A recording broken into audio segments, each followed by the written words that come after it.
महाविद्यालय के YouTube channel पर आप सभी का स्वागत है।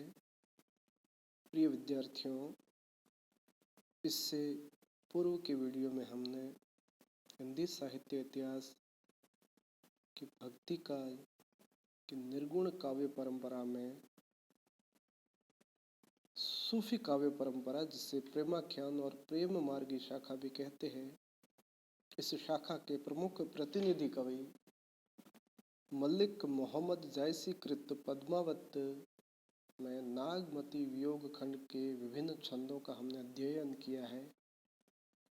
इसी श्रृंखला को आगे बढ़ाते हुए आज हम नागमती वियोग खंड के पद का पाठ करेंगे। जैसा कि आप स्क्रीन पर देख रहे हैं, पद है: चढ़ा आषाढ़ गगन घन गाजा, साजा बिरह धुंध दल बाजा, धूम श्याम धौरे घनधाए, सेत भुजा बगु पांति देखाए, खरग बीज चमकय चहुओरा, बूंद बान बरिसय घन घोरा, अद्रा लाग बीज भूई लेई, मोहि पिय बिनु को आदर देही, औनई घटा आई चहु फेरी, कंत उबारो मदन हऊ घेरी, दादुर मीर कोकिला पियू, करही बेज घट रहे हैं न जियू, पूरब नक्षत्र सिर ऊपर आवा, हों बिनु नाह मंदिर को छावा, जिन्ह घर कंता ते सुखी, तिन्ह गारो तिन्ह गर्व, कंत पियारा बाहिरे, हम सुख भूला सर्व। प्रस्तुत अवतरण में नागमती के वियोग का मार्मिक चित्रण प्रस्तुत हुआ है। जब से चित्तौड़ के राजा रत्नसेन चित्तौड़ छोड़ करके सिंघल द्वीप की तरफ प्रस्थान करते हैं, उसके पश्चात नागमती विरह से वियोग से व्यथित है।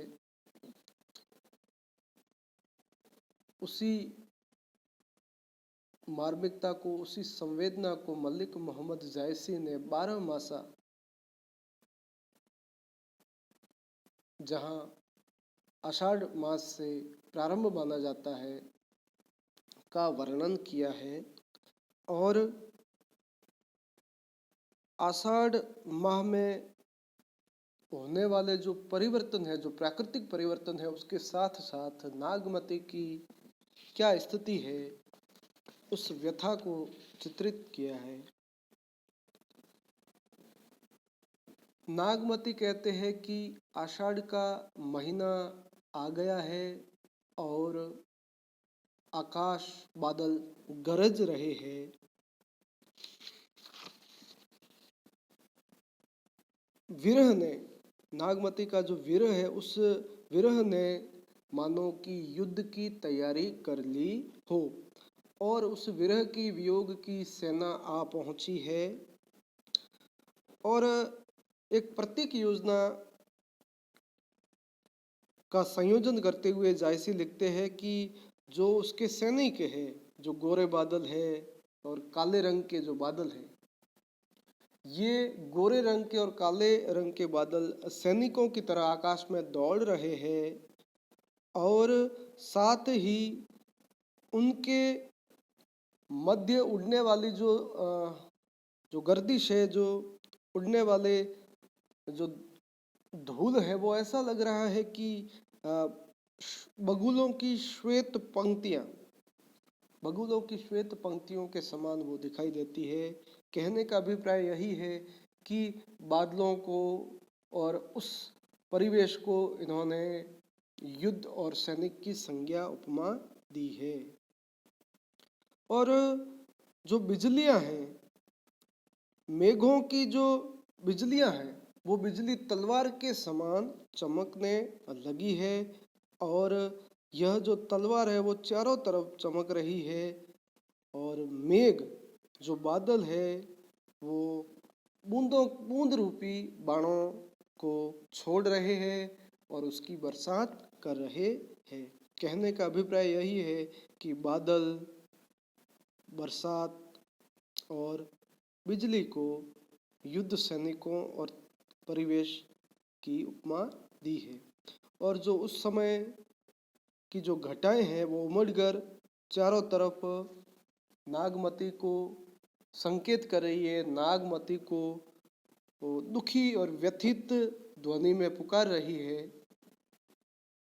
और नागमती कहती है कि हे प्रियतम, हे मेरे पति, हे मेरे पति, मेरी रक्षा करो। आप मुझे छोड़ के चले गए हो तो मुझे बचाने वाला कौन है? और इस काम रूपी सेना ने चारों तरफ से मुझे घेर लिया है और उसके साथ ही ये मेंढक, कोयल, पपीहा, मोर ये शोर मचा रही है। मुझे ऐसा लग रहा है कि ये जो काम के सैनिक है वो मुझे बार बार परेशान कर रहे हैं। हे पति, आप मुझे छोड़ के चले गए हो, अब मेरी रक्षा कौन करेगा? और जैसे ही ये काम के सैनिक मेरे पास आते हैं तो मेरे हृदय में एक बिजली सी चमकती है और मैं व्याकुल हो जाती हूँ और मेरा जो शरीर है वो उसे अब मैं छोड़ के जाने वाली हूँ, या मेरा शरीर मेरा साथ नहीं दे रहा है और मेरे अंदर जो प्राण है वो निकले जा रहे हैं। कुल मिलाकर के बात यह है कि यह जो काम है, यह जो वियोग है, ये मुझे मार देगा, मेरे लिए घातक है। उसके साथ ही नागमती अपनी इस बात को आगे बढ़ाते हुए कहती है कि जो पुष्य नक्षत्र है वो आ चुका है और बिना स्वामी के पुष्य नक्षत्र किस काम का? मेरे साथ कौन चलेगा? मुझसे मंदिर कौन छुआएगा? और इसी बात को मलिक मोहम्मद जायसी आगे दोहे के रूप में कहते हैं कि जिन्ह घर कंता ते सुखी तिन्ह गारो तिन्ह गर्व। जिन पत्नियों के कंता यानी स्वामी जो है वो उनके घर है तो वे उनके लिए वो गर्व की बात है। लेकिन मैं दुखी हूँ क्योंकि मेरे पति बाहर है, मुझे छोड़ के चले गए हैं और मैं उनकी अनुपस्थिति में समस्त प्राकृतिक सुखों को भूल चुकी हूँ। एक पत्नी के लिए उसका पति पास होना गर्व की बात है, गौरव की बात है। तो इस प्रकार से 12 मासा के अंतर्गत मलिक मोहम्मद जायसी ने आषाढ़ माह का यह चित्रण किया है और आषाढ़ माह के जो परिवर्तन है उनके साथ साथ नागमती के वियोग का चित्रण किया है।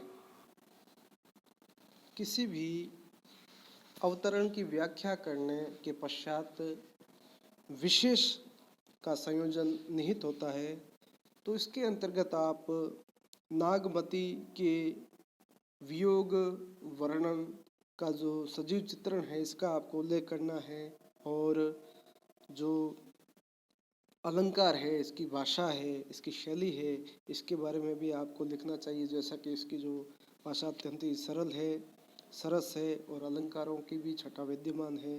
तो ये बातें आप अंत में विशेष के अंतर्गत लिखेंगे। आप सभी के लिए शुभकामनाएं। बहुत बहुत धन्यवाद।